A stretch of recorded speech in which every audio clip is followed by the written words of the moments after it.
Imekuwa baraka kuona jinsi Bwana anavyotuelekeza katika mapenzi yake kwa kujifunza yatupasayo kwenye maandiko, yaani Biblia. Karibu kwenye somo letu la leo ambalo latoka kwenye sura ya 12 kuanzia aya ya 11 hadi sura ya 15 aya ya 12 kwenye kitabu hiki cha Mambo ya Nyakati ya Pili. Kwenye kipindi kilichopita tuliona jinsi Rehoboamu alimwacha Mungu na kutembea mbali na sheria yake, na hivyo Mungu akamhukumu kwa kumtuma yule Shishaki mfalme wa Misri aliyemvamia. Nasoma neno la Mungu kutoka kwenye aya ya 9 hadi 11.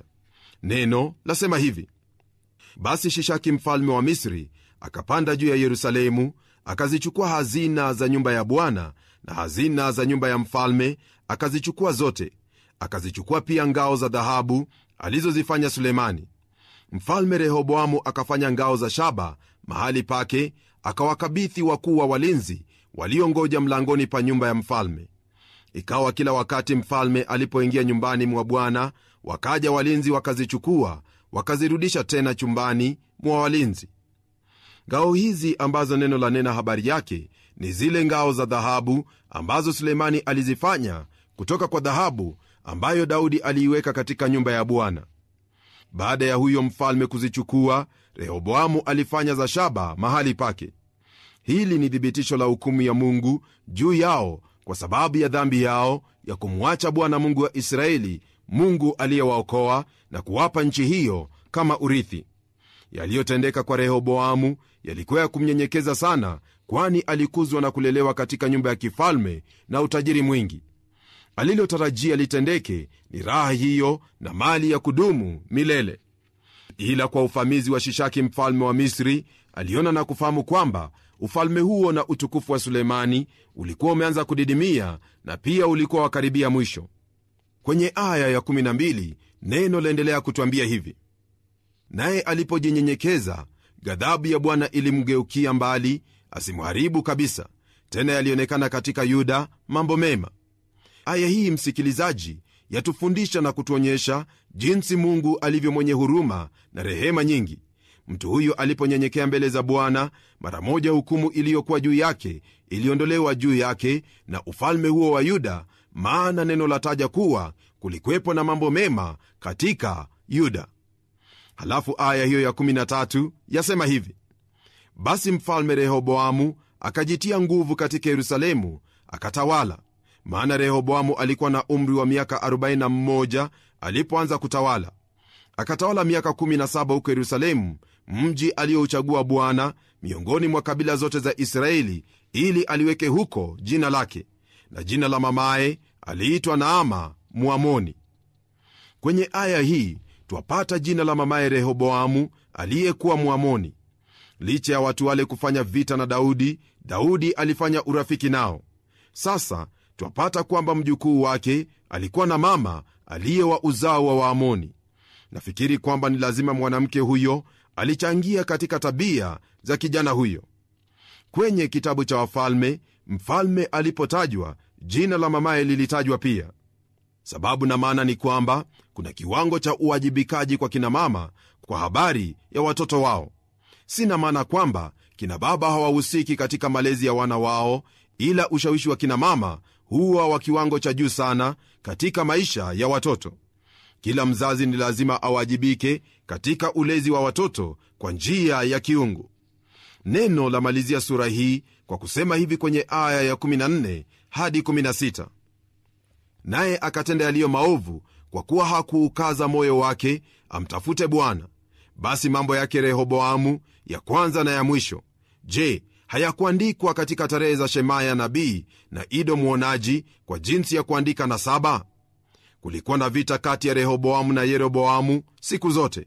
Rehoboamu akalala na babaze, akazikwa katika mji wa Daudi, na Abiya mwanawe alitawala mahali pake. Huo, ndugu msikilizaji, ndio ulikuwa mwisho wa utawala wa mtu huyo aliyekuwa na baba mwenye hekima, lakini hakuitafuta hekima hiyo. Mungu atusaidie tuwe watu wenye hekima kwa kuishi kwake Bwana, maana yeye ndiye hekima kwetu itokayo kwa Mungu. Baada ya kifo cha Rehoboamu, Abiya mwanawe alianza kutawala. Ijapokuwa katika kitabu cha Wafalme neno latuambia kwamba alitembea katika dhambi za babaye na moyo wake haukuwa mkamilifu mbele ya Bwana, kwenye kitabu hiki twapata habari ya tendo alilotenda la kumheshimu Bwana. Ukitaka kusoma sehemu hiyo ya kitabu cha Wafalme, sehemu hiyo ii kwenye sura ya 15 aya ya 3 ya kitabu hicho cha Wafalme wa kwanza. Neno la Mungu lasema hivi kwenye aya ya kwanza hadi aya ya 6 kwenye sura ya 13 ya kitabu hiki cha Mambo ya Nyakati ya Pili. Hebu sikiliza. Katika mwaka wa 18 wa mfalme Yeroboamu, akaanza Abiya kutawala juu ya Yuda. Miaka 3 akatawala huko Yerusalemu, na jina la mamaye aliitwa Maaka binti Urieli wa Gibea. Kulikuwa na vita kati ya Abiya na Yeroboamu. Abiya akapanga vita mwenye jeshi la watu hodari wa vita, watu wateule 400,000, naye Yeroboamu akapanga vita juu yake mwenye watu wateule 800,000 waliokuwa waume mashujaa. Basi Abiya akasimama juu ya kilima cha Semaraimu kilichoko milimani mwa Efraimu, akasema, nisikieni enyi Yeroboamu na Israeli wote. Je, haikuwapasa kujua ya kwamba Bwana Mungu wa Israeli alimpa Daudi ufalme juu ya Israeli milele, yeye na wanawe kwa agano la chumvi? Lakini Yeroboamu mwana wa Nebati, mtumwa wa Sulemani mwana wa Daudi, akainuka akamfanyia fitina bwana wake. Kama vile ilivyo, ndugu msikilizaji, twafahamu ya kwamba kulikuwepo na sababu maalum ya yote kutendeka jinsi yalivyotendeka. Kwa sababu ya Sulemani kumwacha Bwana Mungu, Mungu alinena kwa kinywa cha nabii na kusema kwamba ataugawanya ufalme na kumpa jiranie. Hivyo ndivyo ilivyokuwa wakati huo ambapo Rehoboamu alipoanza kutawala. Sasa kwenye aya ya 7 huyu Abiya aendelea kunena, naye asema hivi: wakamkusanyikia watu mabaradhuli wasiofaa kitu, waliojitia nguvu juu ya Rehoboamu mwana wa Sulemani, Rehoboamu alipokuwa kijana na wa moyo mwororo, asiweze kuwazuia. Ingawaje ni kweli kwamba kijana huyo alikuwa mwororo, alikuwa mpumbavu pia, nao waliokusanyika juu yake walikuwa watu wenye ujuzi, asiweze kuwashinda. Hata hivyo, Abiya alijaribu kuwarejesha kabila zote kwake, lakini haikuwezekana. Yeroboamu alikuwa amejifanya kuwa mfalme juu ya kabila zile 10, wala hakutaka lolote kuhusu amani.